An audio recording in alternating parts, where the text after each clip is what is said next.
நியூடெல்லியில் நடைபெறும் PRCI transformative governance symposium 2026க்கு rotarian doctor K Srinivasan அன்புடன் அழைக்கிறார்.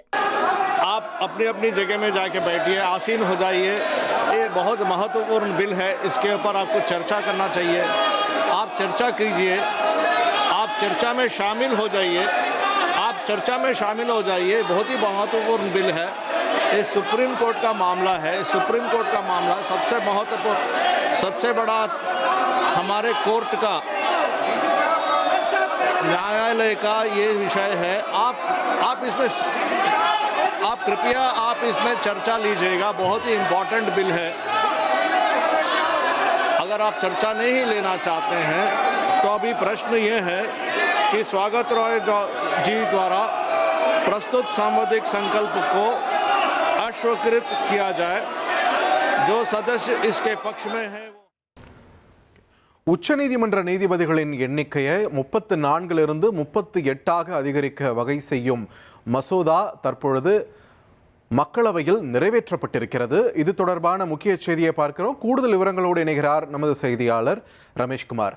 ரமேஷ்குமார், வணக்கம். இந்த மசோதாவின் முக்கியத்துவம் என்ன, விரிவா பதிவு பண்ணுங்க. மக்களவையில் உச்சநீதிமன்ற நீதிபதிகள் எண்ணிக்கை திருத்த மசோதா எதிர்க்கட்சிகளின் அமளிக்கிடையே நிறைவேற்றப்பட்டிருக்கிறது.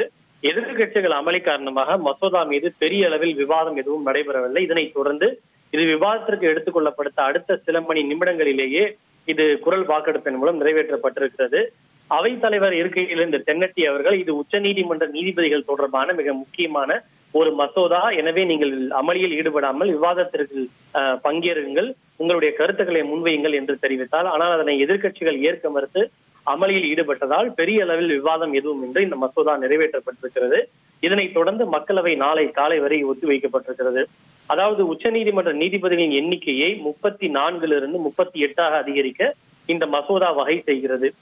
உச்சநீதிமன்ற தலைமை நீதிபதியும் சேர்த்து இனி உச்சநீதிமன்றத்தில் 38 நீதிபதிகள் இருப்பார்கள். இந்த மசோதாவிற்கு மீது பேசிய மத்திய சட்டத்துறை அமைச்சர் அர்ஜுன் ராம் மெக்வால் அவர்கள், நீதிபதிகளின் எண்ணிக்கையை அதிகரிப்பதன் மூலம் தேங்கியிருக்கும் வழக்குகள் விரைவாக தீர்வு காண்பதற்கு ஏதுவாக அமையும், தேங்கியிருக்கும் வழக்குகளின் எண்ணிக்கையும் வெகுவாக குறையும் என்று தன்னுடைய பதிலில் தெரிவித்தார். குறிப்பாக இது தொடர்பாக ஏற்கனவே கடந்த மே மாதம் மத்திய அரசு அவசர சட்டம் ஒன்றை பிறப்பித்தது.